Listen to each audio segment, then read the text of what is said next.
राजा भरतरी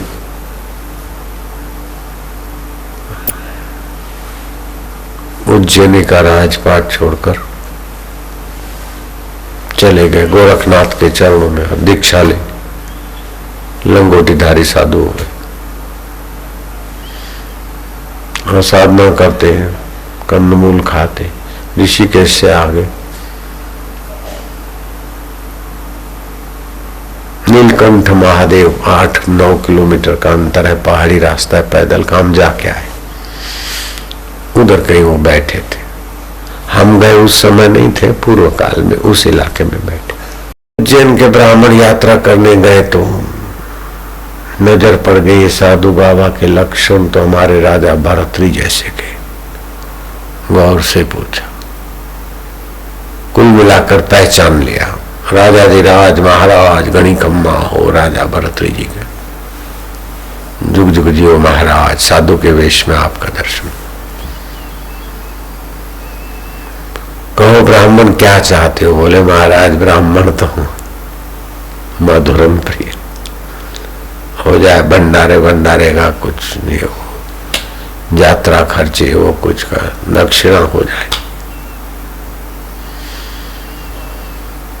भरतरी ने चिट्ठी लिख दिया मंत्री को, इस ब्राह्मण को धन राशि देकर तृप्त कर देना, संतुष्ट कर देना। ब्राह्मण ने चिट्ठी देखा तो कहा, हाँ मैं तो जाऊंगा उज्जैन, मंत्री इनके आज्ञाकारी है। भरतरी महाराज की चिट्ठी देखकर मंत्री ने सिर आंखों पे लगाई, सारा राजपाट छोड़कर हमको देखकर चले गए ईश्वर प्राप्ति के लिए। और वो जमाने में जहाज इतने सुविधा नहीं थी, यातायात पैदल की, घोड़े पर, ऊंट पे। अभी विदेश जाना सरल है, लेकिन उस समय ऋषिकेश पहुंचना बस सदा के लिए छुट्टी लेके जाओ, लौटा तो लौटा, ऐसा होता है। ऋषिकेश से यात्रा लौटा के आया और आपका ये कागज, कल सुबह आना ब्राह्मण, कल सुबह आना, तुमको जो भी 7 खजाने खोल के रखेंगे, जितना तुम उठा सको उतना ले जाओगे। चांदी के रुपए होते थे, सोने के सिक्के दिखाए,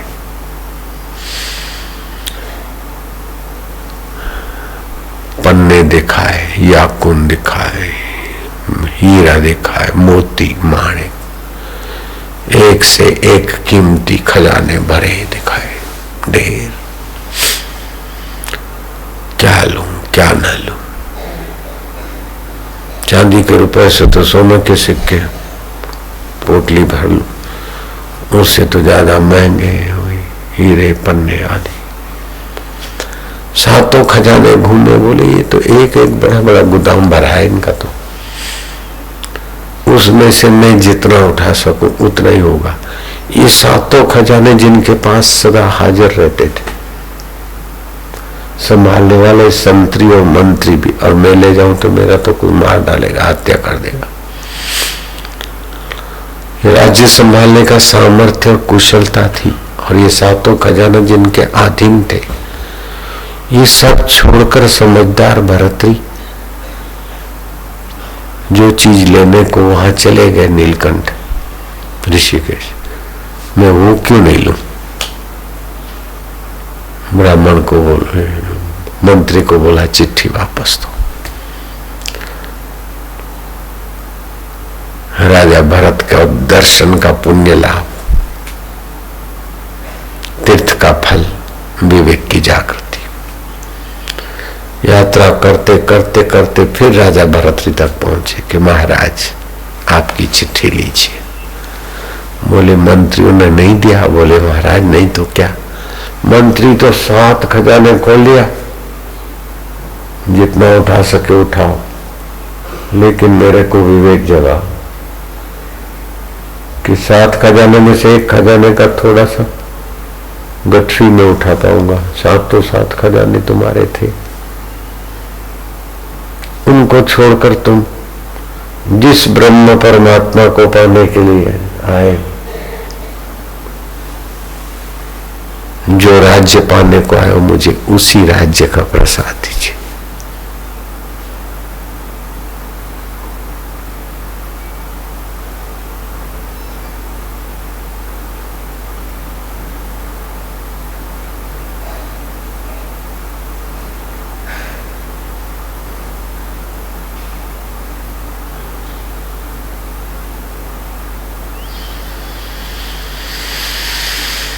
अच्छा महाराज, इतना सारा छोड़कर आ पाए तो उसमें क्या दोष देखा?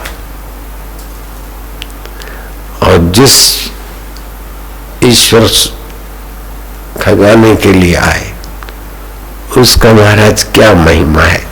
बस इतना प्रसाद है।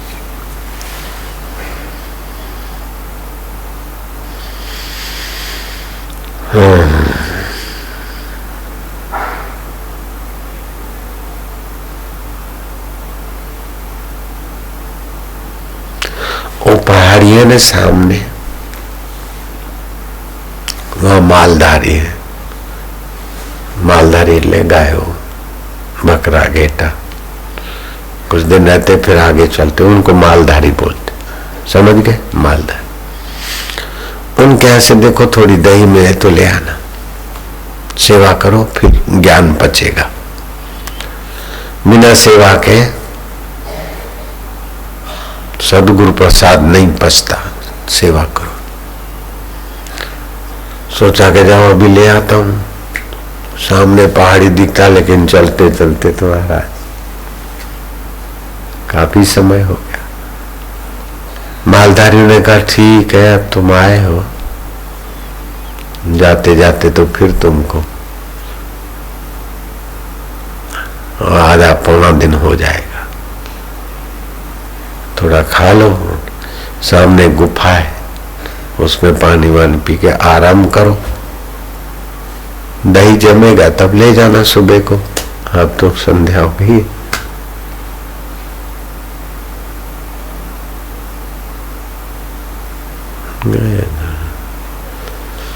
एकांतवास और प्राचीन महापुरुष की साधना स्थली थी। ब्राह्मण भी पवित्र आत्मा था और भरतरी का दर्शन आदर से किया था। थोड़ा आराम हुआ और फिर ध्यान भजन में बैठने की आदत, ध्यान लगा लगा लगा लगा तो लगा। 1 दिन 2 दिन 3 दिन समय चला गया, मालधारी चले गए, एक बड़ा बाण हो गया जो गांव सा बसा था। ध्यान से उठा तो देखा कि सब स्वप्न। आपको इस बात पे आश्चर्य नहीं करना चाहिए। तो कुछ दिन उसका ध्यान लग गया और मती में कुछ ऊंचाई आ गई। वो भरतरी के पास लौट के आया, दही तो नहीं लाया। भरतरी मुस्कुरा रहे, क्यों? दही बोले महाराज ये तो सब स्वप्न, देखते देखते गांव गायब। बोले तुमने पूछा था ना क्यों छोड़ के आए? तो देखते देखते सब बदलने वाला, छूटने वाला है, स्वप्न जैसा संसार, इसलिए आ गया। क्या पाने को आए? तुम बैठे थे, क्या मिला? बोले महाराज अब प्रश्न का उत्तर मिल गया, आपने जो किया ठीक ही किया है। हम ऐसे अपने जिंदगी और समय बर्बाद कर रहे हैं छूटने वाली वस्तुओं के बीच। आपने अछूट ईश्वर को पाया है, जिसको पाने के लिए मां कौशल्या राम जी का राज और राम जी का सानिध्य छोड़कर गई थी। महाराज आपने वो पाया और हमने उसकी हल्की फुल्की सी शांति की प्रसादी ली। महाराज इस कथा को जो विचारेगा न, उसका भी आकर्षण विकार और व्यर्थ का चिंतन, व्यर्थ का आकर्षण मिटाने में भगवान कृष्ण वाली कथा और राजा भरत वाली कथा साधक के लिए संजीवनी कथा है। साधना में संजीवनपना आ जाए।